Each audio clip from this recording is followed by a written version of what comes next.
ஹல்லேலூயா. எத்தனை பேர் சந்தோஷமாக இருக்கீங்க? நல்ல பிதாவே ஆண்டவரே, ஸ்தோத்திரம் ஆண்டவரே, இந்த கால வேளைக்காக நோக்கி பார்க்கிறோம். கர்த்தாவே ஸ்தோத்திரம் ஆண்டவரே, இந்த வாசித்த வசனத்தின் மூலமாய் கர்த்தர் எங்களோடு நீங்கள் இடைப்படும்படி செபிக்கிறப்பா. ஸ்தோத்திரம் ஆண்டவர், ரகசியங்களை வெளிப்படுத்துங்க. கர்த்தர் என்ன பேச சித்தமாகிறோ அதை மாத்திரம் கர்த்தாவே எங்களோட பேசும்படி செபிக்கிறோம். எல்லாவற்றையும் பாதத்து வைக்கிறோம். இயேசுவின் மூலம் ஜெபிக்கிறேன் நல்ல பிதாவே, ஆமேன். ஹல்லேலூயா, ஹல்லேலூயா, ஹல்லேலூயா, ஹல்லேலூயா. ஓகே, மத்தேயு 10 அதிகாரத்தில் 39 வசனம் மறுபடியும் எல்லாம் சேர்ந்து வாசிக்க வரும். தன் ஜீவனை காக்கிறவன் அதை இழந்து போவான், என் நிமித்தம் தன் ஜீவனை இழந்து போகிறவன் அதை காப்பான். பைபிளில் நம்ம நிறைய பேர் இருக்காங்க, ஜீவனை காத்து தனக்காக தன் சொந்த காரியத்துக்காக கிறிஸ்துவின் ஜீவனை பற்றி அறிவிக்காமல் தான் சொந்த லாபத்துக்காக இருந்தவங்க நிறைய பேர் இழந்து போயிட்டாங்க. ஆனால் இயேசுவின் நிமித்தமாக தன்னுடைய ஜீவனை காத்து கொண்டவங்க, இழந்து போனவங்க மறுமையில் அதை காத்து கொண்டாங்க. ஹல்லேலூயா. அதை நிறைய பார்க்க போகிறோம். ஒரு ரெண்டு நபரை குறித்து நம்ம பார்த்துட்டு முடிக்க போகிறோம். முதலாவது பாயிண்ட்டு, ஜீவ விருட்சமும் ஜீவ தண்ணீரும் என்ற பாயிண்ட் நம்ம பார்க்க போகிறோம். எல்லாருக்கும் தெரியும்னு நினைக்கிறேன். ஜீவ விருட்சனை கண்டுபிடிச்சிருங்க. ஜீவ விருட்சமும் ஜீவ தண்ணீரும் சொல்லுங்க பார்ப்போம் யார் யாருன்னு. ஜீவ விருட்சமும் ஜீவ தண்ணீரும். சமாரேஸ்ரீ தண்ணீர், அப்புறம் ஆதாம் ஏவாள். ஹல்லேலூயா, கண்டுபிடிச்சிட்டிங்க. சரி, ஓகே. ஜீவ விருட்சமும் ஜீவ தண்ணீரும். ஆதியாகமம் 2 அதிகாரம் 9 வசனம் வாசிங்க யாராவது. ஆதியாகமம் 2 அதிகாரம் 9 வசனம். ஹல்லேலூயா, ஹல்லேலூயா. அப்படியே 15 வசனம் வாசிங்க. 17 வாசிங்க. ஹல்லேலூயா. இந்த எத்தனை வசனம் வாசித்தோம் சரிங்களா? தோட்டத்தின் நடுவில் பாருங்கள், இந்த 2 அதிகாரத்தில் 9 வசனத்தில் தோட்டத்தின் நடுவிலே ஜீவ விருட்சத்தையும் நன்மை தீமை அறியத்தக்க விருட்சத்தையும். அப்போ 2 இருக்குது. இப்போ இங்கிலீஷில் சொல்ல போனால் tree of life, tree of knowledge and good and evil 2 இருக்குது. ஆனால் எதை தொடக்கூடாதுன்னு சொன்னார் கர்த்தர் ஆதாம் ஏவாளை? நன்மை தீமை அறியத்தக்க விருட்சத்தின் கனியை தொடக்கூடாதுன்னாரு. ஆனால் அவங்க சும்மா இருந்தாங்களா? பிசாசு சர்பத்தின் பேச்சை கேட்டுட்டு தொட்டுட்டாங்க. பூமியில் உள்ள சகல ஜீவன்களை பார்க்கலாம் சர்பம் ரொம்ப தந்திரம் உள்ளதாக இருக்குதான். இப்போ சைனாவில் பாருங்கள், சைனாக்காரன் என்ன பண்ணுறான், கொரோனாலாம் எல்லா உலகத்திலெல்லாம் பரவி விட்டுட்டு இப்போ உள்ள பாம்பு வருதான். அவனுடைய குலதெய்வமே பாம்பு தான், டிராகன். அப்போ மோசே காலத்தில் எப்படி நிறைய பேர் பாம்புனா கடிப்பட்டு இறந்தது போல் அதுமாரி ஒரு வாதம் எங்கே வந்திருக்குது. எத்தனை பேர் அவங்க சாவடிச்சிருப்பாங்க. அப்போ பாருங்கள், இதில் பாருங்கள் என்னென்னா, நம்ம 2 அதிகாரம் 9 வசனத்தில் தோட்டத்தின் நடுவில் இருக்கிற ஜீவ விருட்சம் இருக்குது, இன்னொன்று நன்மை தீமை அறியத்தக்க விருட்சத்தின் கனி இருக்குது. எதை சாப்பிடக்கூடாது சொன்னால் நன்மை தீமை அறியத்தக்க விருட்சத்தின் கனி தான் சாப்பிடக்கூடாதுன்னாரு. ஜீவ விருட்சம்னா என்னங்க சொல்லுங்களா? உயிரோடு இருக்கு, என்றென்றைக்கும் உயிரோடு இருக்கபடி உள்ள அந்த கனியை கர்த்தர் கொடுக்கலாம்னு நினச்சி வச்சுருந்தார். ஹல்லேலூயா, ஹல்லேலூயா. இன்றைக்கி நம்ம பண்ணுறது தப்பு சில நேரத்தில்னா, ஆண்டவர் நமக்காக வைத்திருக்கின்ற ஜீவ விருட்சங்கள் போன்ற வாழ்க்கையை சில நேரத்தில் நம்ம இழந்து போயிடுறோம். நம்ம சில பேர் நீங்கள் திருமணம் ஆனவங்களும் சரி, திருமணம் ஆகாத பிள்ளைகளும் சரி, எல்லோரும் தான் என்னையும் சேர்த்து தான் சொல்கிறேன். நமக்காக கர்த்தர் வைத்திருக்கின்ற ஜீவ விருட்சம் அதை நம்ம அறியாமல் அந்த கனியை நம்ம பெற்றுக்கொள்ளாமல் என்றென்றைக்கும் தேவனோடு இருக்கிற அந்த உறவு மற்றுமாக கர்த்தர் நமக்கு கொடுக்க போகின்ற வாழ்க்கை எல்லாவற்றுக்கும் நிலையான ஒரு வாழ்க்கையை நம்ம அறிந்து கொள்ளாமல், எனக்கு நன்மை தீமை அறியத்தக்க, நான் அதை நல்லதாக கெட்டதாக பார்த்து நான் டெஸ்ட் பண்ணிக்கிறேன் அப்படின்ட்டு ஆதாம் ஏவாளை போல சாத்தான் மூலமாக நம்ம வஞ்சிக்க போகிறோம் நிறைய நேரத்தில். ஹல்லேலூயா.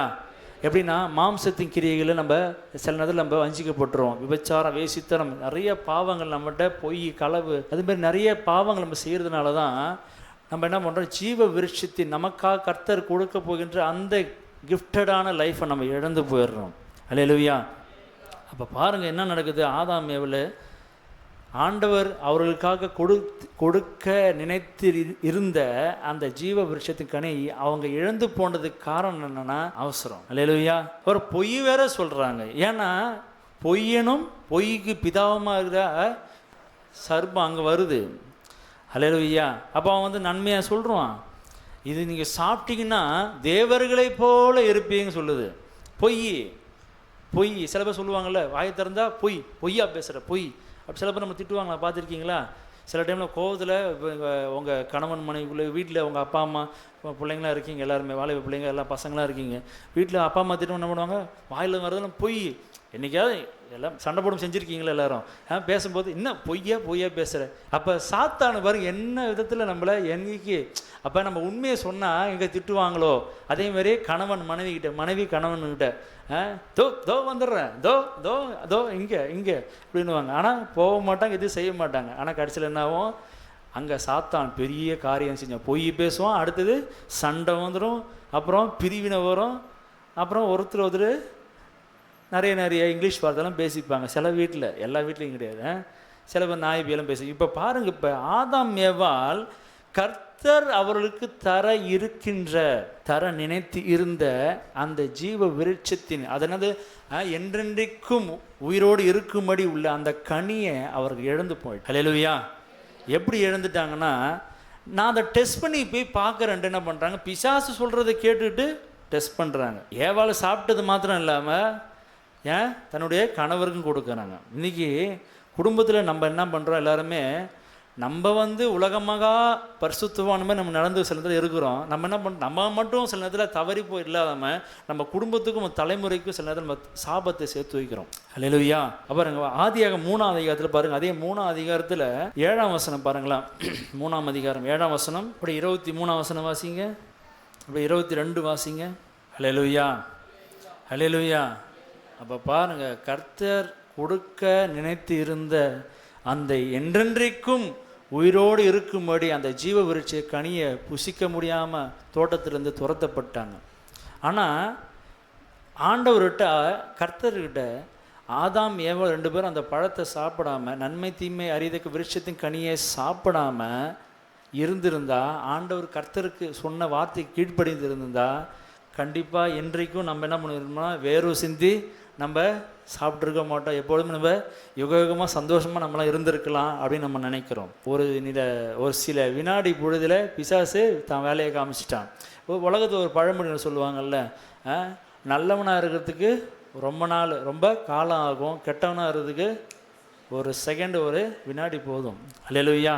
அப்போ ஆதியாகமத்தில் நம்ம பார்த்துட்டோம், ஆதாம் ஏவாள் பார்த்துட்டோம், ஜீவ விருட்சத்தின் கனியை அவர்கள் இழந்து விட்டார்கள். இன்றைக்கும் நம்ம வாழ்க்கையில் நம்ம சூஸ் பண்ணுற வே இருக்குது, 2 வே.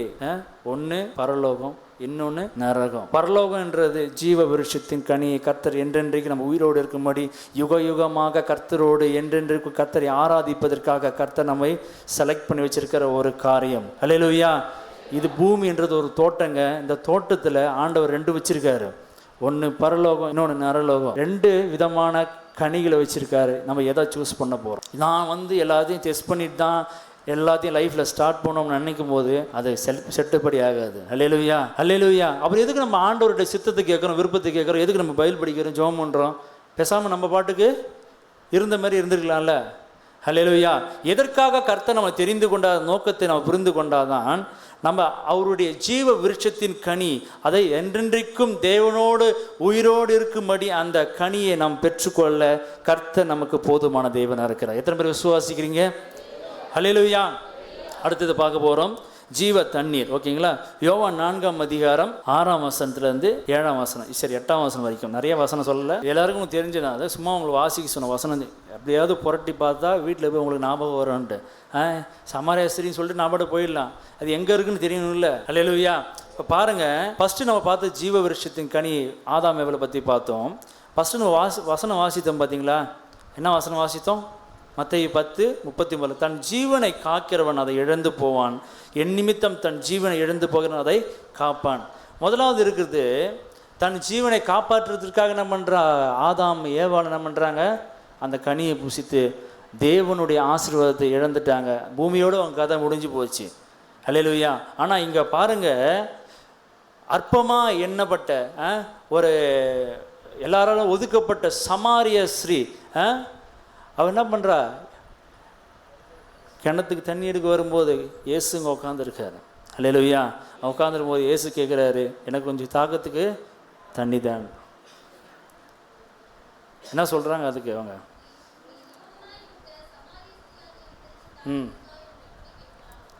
ஹல்லேலூயா. அங்கே கர்த்தர் என்ன சொல்கிறான்னா, நான் உனக்கு ஜீவ தண்ணீரை கொடுத்துருப்பேன் அப்படின்னு சொல்கிறாரு. நம்ம ஷார்ட்டாக முடிக்க போகிறோம். நம்ம ஜீவ தண்ணீரை நான் உனக்கு கொடுத்துருப்பேன். அப்போ அதுக்கப்புறம் என்ன சொல்கிறான்னா, எனக்கு அந்த ஜீவ தண்ணீரை ஆண்டவர் இங்கே கொடுங்க அப்படின்போது அவன் போய் உன் புருஷனை கூட்டிட்டு வான்றாரு. அல்லேலூயா. இன்றைக்கி நம்மளை பார்த்து ஆண்டவர் சொல்கிறாருன்னா, நம்மளுக்கு இருக்கிறது ஒரே ஒரு ஆத்ம புருஷன், ஆத்ம மணவாளன், அவர் தான் நம்ம இயேசு கிறிஸ்து. அல்லேலூயா. அவரை தான் கூப்பிட்டுட்டு வரணும். அல்லேலூயா. நீங்கள் நம்மளை ஆண்டவர் நம்மளை பார்த்து கேட்கும்போது நம்ம அதுதான், ஆண்டவரே நீங்கள் ஒருத்தர் தான். அல்லேலூயா. அவருக்கு 5-6 பேர் இருக்கிற மாதிரி. இப்போ ஒருத்தவன் வீட்டில் இருக்கான், ஏற்கனவே 5 பேர் இருந்தான், இப்போ ஒருத்தவன் வீட்டில் இருக்கிறான். இதை உள்ளபடி சொன்னாய் அப்படின்றார். அப்போ அநேக தெய்வங்கள் நமக்கு தெய்வங்கள் கிடையாது, அநேக தெய்வங்கள் நமக்கு ஆத்ம மணவாளன் கிடையாது. இயேசு ஒருவர் மாத்திரம்தான் ஆத்ம மணவாளனாக இருக்கிறார். அல்லேலூயா. அவர் தான் நம்மளுக்கு ஜீவ தண்ணீரின் ஊற்றாக இருக்கிறார். அவரை நாம் பெற்றுக்கொள்ளும் போது நாம் வாழ்க்கையில் நம்ம இழந்து போகிறோம்னு நம்ம நினச்சிட்டு இருப்போம். கிறிஸ்துவுக்காக நம்ம எதை இழக்கிறோமோ நம்ம பரலோகத்தில் அதை நாம் காத்து கொள்கிற பிள்ளைகளாக இருப்போம். எத்தனை பேர் விசுவாசிக்கிறீங்க? அல்லேலூயா, அல்லேலூயா. அப்போ பாருங்கள், இப்போ சமாரிய ஸ்ரீ அருவருக்கு நம்ம எல்லாருமே அவங்க ஒரு மாதிரி பேசுவாங்க. ஆனால் இதில் நம்ம அதிகமாக ஹிஸ்டாரிக்கல் லெவலில் பார்த்தா யூதர்களுக்கும் சமாரியர்களுக்கும் ஒரு சில டிஃப்ரெண்ட்டு தான். ஆனாலும் யூதர்கள் சமாரியர்களை ஏன் வெறுக்கிறாங்கன்னா, யூதர்கள் பண்ணுற நிறைய பாரம்பரியத்தை சமாரியர்கள் ஃபாலோ பண்ண மாட்டாங்களாம், பின்பற்ற மாட்டாங்களாம். அதனாலே சமாரியர் பிடிக்காது, அவங்கள கீழ் ஜாதி மாதிரியே நடத்துவாங்க. அல்லேலூயா. இன்றைக்கி நீங்கள் ஒதுக்கப்படுறீங்களா? நீங்கள் அருவருக்கப்பட்ட ஃபேமிலியா? நீங்கள் அருவருக்கப்பட்ட பிள்ளைகளா? உங்களை யாரும் மதிக்கலையா? உங்களை அவமானப்படுத்துகிறாங்களா? கர்த்தர் உங்களுக்கு ஜீவ விருட்சத்தின் கனியை கொடுக்க, உங்கள் குடும்பத்திற்கு, உங்கள் சந்ததிக்கு கர்த்தர் கொடுக்கறதுக்கு கர்த்தர் போதுமான தேவன் நினைக்கிறார். நீங்கள் இந்த பூமியில் எதை இழந்து போக நினைச்சாலும் பரலோகத்தில் அதை காத்து கொள்ள கர்த்தர் போதுமான தேவனாக இருக்கு. எத்தனை பேர் விசுவாசிக்கிறீங்க பார்ப்போம். ஹல்லேலூயா. விளங்குச்சா? ஹல்லேலூயா சொல்லுங்க. ஹல்லேலூயா. சிம்பிளாக நம்ம சொல்கிறோம். ஹல்லேலூயா. அப்போ பாருங்கள், நம்ம பார்த்த இதில் கர்த்தர் நம்மள பேசுகிறது அதுதான். ஹல்லேலூயா. கடைசியாக ஒன்று பார்த்து நம்ம முடிக்க போகிறோம். நல்லா கவனிச்சு இது கடைசி நம்ம திரும்பி தியானம் பண்ணலாம். ஒரு செகண்டு. அடுத்ததுக்கு கொலோசியர் 3ஆம் அதிகாரம் 2ஆம் வசனம் 3ஆம் வசனம். கொலோசியர் 2ஆம் அதிகாரம் 3ஆம் வசனம் 2ஆம் வசனம் 3ஆம் வசனம். ஹல்லேலூயா, ஹல்லேலூயா. அவருக்குள் ஞானம் அறிவு என்பவர்களாகிய பொக்கிஷங்கள் எல்லாம் அடங்கியிருக்கிறது. அப்போ தேவனுடைய ஆவி நமக்குள்ளே இருக்கும்போது நமக்கு ஞானம் அறிவு என்பவைகள் பொக்கிஷம் என்ற எல்லாம் நம்ம வாழ்க்கையில் கிடைக்கும். ஹல்லேலூயா, ஹல்லேலூயா. அடுத்து நம்ம ஒரே ஒருத்தர் பார்க்கறதுல முடிக்க போகிறோம். யாருன்னா ஸ்தேவான். எல்லாருக்கும் தெரியும். அப்போஸ்தலர் 6ஆம் அதிகாரத்தில் 3ஆம் வசனம் மட்டும் வாசிங்க. அப்போஸ்தலர் 6ஆம் அதிகாரம் 3ஆம் வசனம் மாத்திரம் வாசிங்க.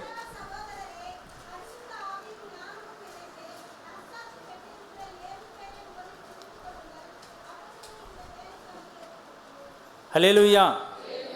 இன்னொரு வசனம் வாசிங்க. 15ஆம் வசனம் வாசிங்க. ஓகே. அப்படியே கொலோசியர் 3ஆம் அதிகாரம் 3ஆம் வசனம் வாசிங்க.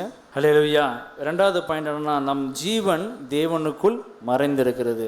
ஸ்தேவான் தேர்ந்தெடுக்கப்பட்ட விதம் எப்படின்னா, நிறைய பேர் இருந்தாங்க, ஆனால் ஸ்தேவான் ஒருவர் மாத்திரம் 7 பேர் தேர்ந்தெடுக்கிறாங்க. அதில் ஒருத்தர் ஸ்தேவான். ஸ்தேவான் கர்த்தருக்காக பக்தி வைராக்கியம் பாராட்டின ஒரு நபர். தேவனுக்காக இரத்த சாட்சியை மரித்தார். ஹல்லேலூயா. நான் புதுசாக சொல்கிறேன்னா சிலப்போ முழிக்கிறீங்க, பைபிளில் தான் சொல்கிறேன். ஹல்லேலூயா.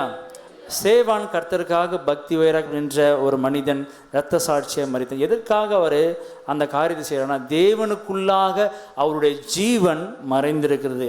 ஏனென்றால் நான் அந்த பூமியில் நான் எதை இழந்து போனாலும், இயேசுக்காக நான் எதை இழந்து போனால் நான் பரலோகத்தில் நான் அதை காத்துக்கொள்வேன் என்ற ஒரு நிச்சயம் சேவானுக்குள்ளே இருந்தது. ஹல்லேலூயா, ஹல்லேலூயா, ஹல்லேலூயா. ஆனால் யூதாஸ் காரியோத்து பாருங்கள், எடுத்து வாசி டைம் இல்லை. யூதாஸ் காரியோத்து பாருங்கள், எழுதுறவங்க எழுதிங்க. மற்ற 27 1-8 வரைக்கும் நீங்கள் வீட்டில் வாசித்து பார்த்தீங்கன்னா, யூதாஸ் காரியோத்து என்ன பண்ணுறாங்கன்னா, இயேசுவை காட்டி கொடுத்த பிற்பாடு 30 வெள்ளிக்காசுக்காக காட்டி கொடுத்த பிற்பாடு அவனுடைய மனசு அவனுக்கே ஒரு மாதிரி கஷ்டமாயிடுச்சு. ஏன்னா ஸ்நேகிதனே அப்படி சொல்கிறாரு.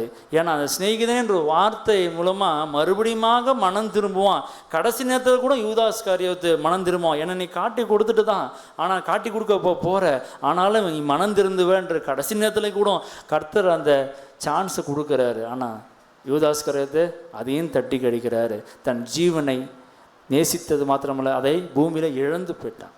கர்த்தருக்காக அவன் ஜீவனை இழக்கவில்லை, தனக்காக இழந்து போயிட்டான். எப்படி இறந்தார்? அவன் இறந்தான், நான்று கொண்டு செத்தான். ஹல்லேலூயா. ஆனால் ஸ்தேவான் எப்படி இறந்தான்னா, தேவ தூதர் மேலே தேவன் தன்னுடைய வலது பாரசு வீற்றிருப்பதையும் தேவன் அங்கேருந்து பார்த்து கொண்டு இருப்பதையும் பார்த்து தேவன் அப்படியே ஸ்தேவான் இறந்து போகிறார். ஹல்லேலூயா. அதை வாசிக்க போகிறோம் 7ஆம் அதிகாரத்தில். அது அப்போஸ்தலர் 7ஆம் அதிகாரத்தில் 54ஆம் வசனம் வாசிங்க. அப்போஸ்தலர் 7ஆம் அதிகாரம் 54.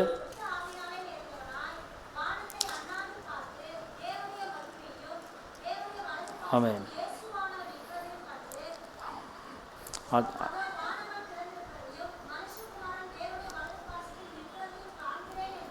ஹல்லேலூயா, ஹல்லேலூயா. இப்படிப்பட்ட நிச்சயம் நம்மளுக்கு வேணுமா? இப்படிப்பட்ட காரியங்கள் நம்ம வாழ்க்கையில் நடக்குமா? கிறிஸ்துவுக்காக நம்முடைய ஜீவனை இழந்து போனால் தேவனுடைய சன்னிதானத்தில் அதை நம்ம காத்து கொள்ளுகிற பிள்ளைகளாக இருப்போம். ஹல்லேலூயா. சேவனை பாருங்க, அவன் பரிசுத்த ஆவியினாலே நிறைந்தவனாய் வானத்தை அண்ணாந்து பார்த்து தேவனுடைய மகிமையையும் தேவனுடைய வலது பாரசு இயேசுவானவர் நிற்கிறதையும் கண்டு, அதோ வானங்கள் திறந்திருக்கிறதையும் மனுஷகுமாரன் தேவனுடைய வலது பாரசு நிற்கிறதையும் காண்கிறேன் என்றான். இப்படிப்பட்ட நிச்சயம் நம்மளுக்கு வேணும்னா தேவனுக்காக நாம் எதையும் இழப்பதற்கு நாம் தயாராக இருக்க வேண்டும். ஹல்லேலூயா, ஹல்லேலூயா. அப்பொழுதுதான் கிறிஸ்து இயேசுக்குள்ளாக தேவனுக்குள்ளாக நம்முடைய ஜீவன் மறைந்திருக்கிறது. ஹல்லேலூயா. கிறிஸ்துவுக்குள் என் ஜீவன் இணைந்து மறைந்துள்ளது. போடுவாங்க பாட்டு உங்களுக்கு. கிறிஸ்துவுக்குள் என் ஜீவன் இணைந்து மறைந்துள்ளது. தெரிஞ்சவங்க பாடுங்க. நான் அல்ல இயேசுவே என்னில் வாழ்கின்றார், இனி நான் அல்ல இயேசுவே என்னில் வாழ்கின்றார். நான் அல்ல இயேசுவே என்னில் வாழ்கின்றார், நான் அல்ல இயேசுவே என்னில் வாழ்கின்றார். கர்த்தர் என்னை விரும்பினபடியால் உறைவிடமாய் தெரிந்து கொண்டார். கர்த்தர் என்னை விரும்பினபடியால் உறைவிடமாய் தெரிந்து கொண்டார்.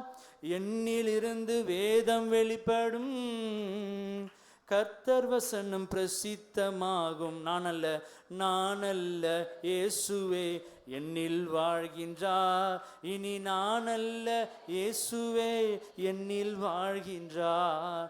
நான் அல்ல இயேசுவே என்னில் வாழ்கின்றார், இனி நான் அல்ல இயேசுவே என்னில் வாழ்கின்றார்.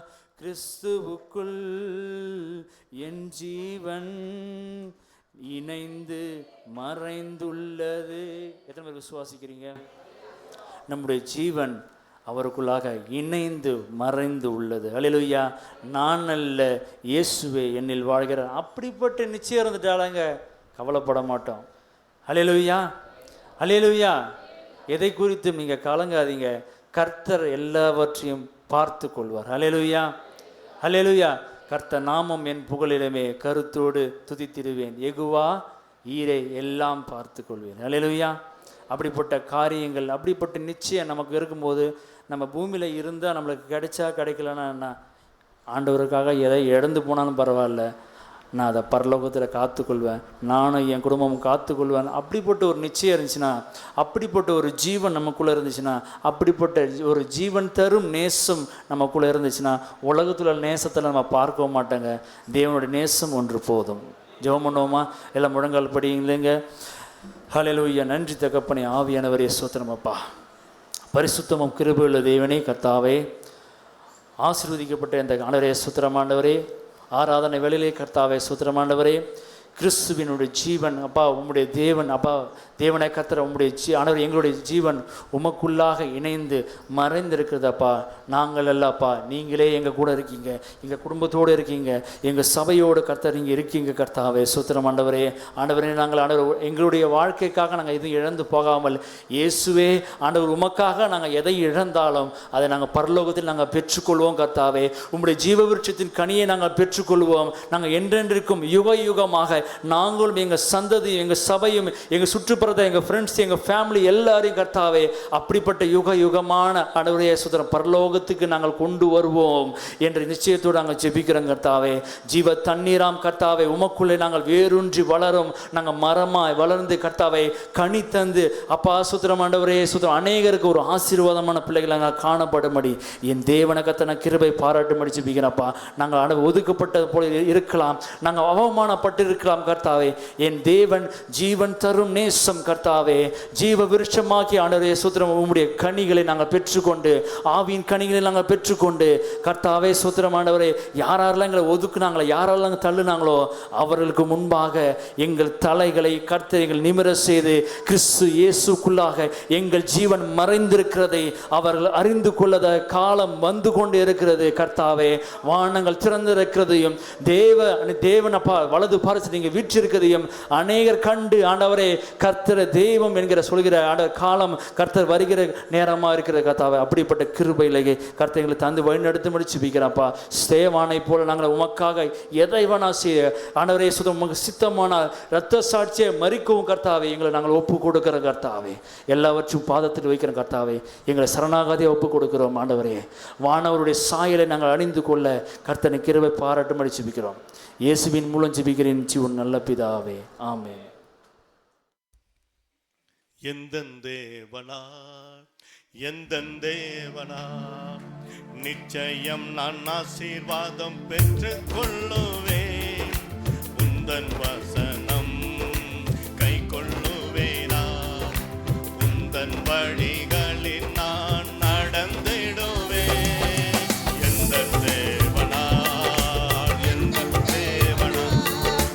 நிச்சயம் நான் ஆசீர்வாதம் பெற்று கொள்ளுவேன். உந்தன் வசனம் கை கொள்ளுவேனா, உந்தன் வழிகளில் நான் நடந்திடுவேன்.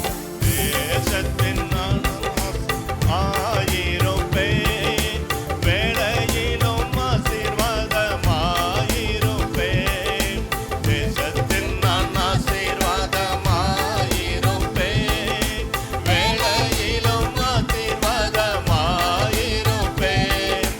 என் வீட்டில் ஆகார குறைவில்லையே, என் தேவைகள் ஒன்றுமே தடையில்லையே. என் வீட்டில் ஆகார குறைவில்லையே, என் தேவைகள் ஒன்றுமே தடையில்லையே. எந்தன் தேவனா நிச்சயம் நான் ஆசீர்வாதம் பெற்றுக் கொள்ளுவேன். உந்தன் வசனம் கை கொள்ளுவேனான், உந்தன் வழிகளில் நான் நடந்திடுவேன்.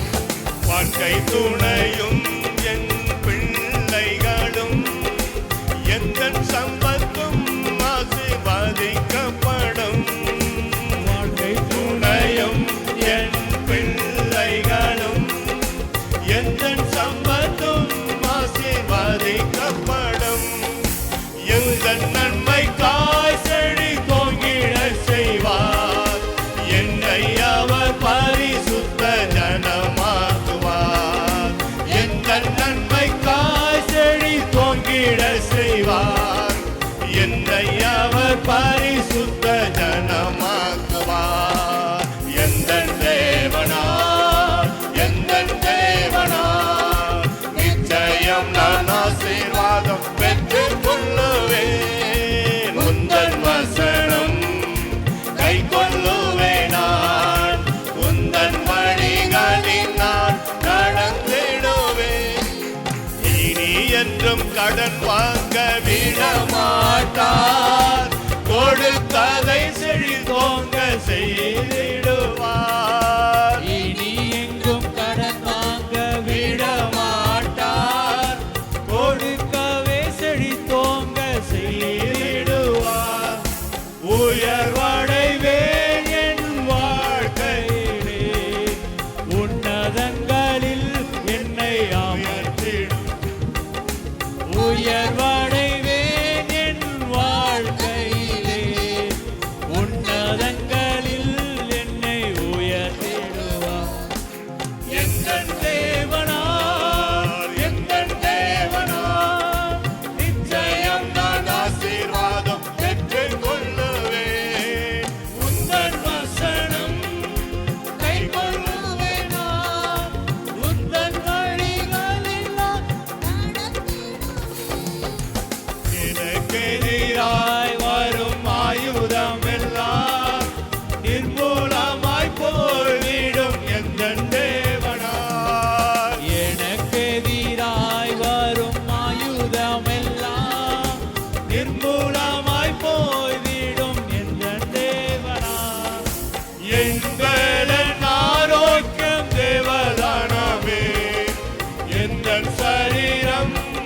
ஆசீர்வதிக்கப்படும். என் பலன் ஆரோக்கியம் தேவதனாவே, எந்தன் சரீரம் ஆசீர்வதிக்கப்படும். எந்த தேவனால், எந்த தேவனால் நிச்சயம் நான் ஆசீர்வாதம் பெற்றுக் கொள்ளுவேன். உந்தன் வசனம் கை கொள்ளுவேனா, உந்தன் வழிகளில் நான் நடந்திடுவேன். எந்த தேவனா, எந்த தேவனா நிச்சயம் நான் ஆசீர்வாதம் பெற்றுக் கொள்ளுவேன். உந்தன் வசனம் கை கொள்ளுவேனா, உந்தன் வழிகளில் நான் நடந்திடுவேன். அரை மணி நேரம் தான் கரெக்டாக சோத்திரம் செய்தி விளங்குச்சா? புரிஞ்சுக்கணும், நிறைய பேர் புரிஞ்சுக்கணும்னு நினைக்கிறேன். சோத்திரம் என்ன தலைப்பு? ஜீவன் தரும் நேசம். சோத்திரம் ஆண்டவர் கொடுத்த ஜீவன் தரும் நேசத்துக்காக சோத்திரத்தோடு தொடர்ந்து அந்த செய்தியை எனக்கு தியானம் பண்ணுங்க. எல்லோரும் சேர்ந்து, என் ஆத்துமாவே கர்த்தரை ஸ்தோத்திரி, முழுவதுமே அவருடைய பரிசுத்த நாமத்தை ஸ்தோத்திரி, என் ஆத்துமாவே கர்த்தரை ஸ்தோத்திரி, அவர் செய்த சகல பலம் மறவாதே. ஆமாம். நம்முடைய கர்த்தராகிய இயேசு கிறிஸ்துவின் கிருபையும் பிதாவாகிய தேவனுடைய அன்பும் பரிசுத்த ஆவியாகிய என்னுடைய ஐக்கியமும் சந்தோஷமும் சமாதானமும் திவ்ய ஆசீர்வாதங்களும் இப்பொழுதும் எப்போதும் என்றென்றைக்கு நம்மோடு கூட வந்து நம்மை ஆஸ்வதிப்பதாக. ஆமென். ஹல்லேலூயா, ஹல்லேலூயா, ஹல்லேலூயா. எல்லாரும் ஸ்தோத்திரம்.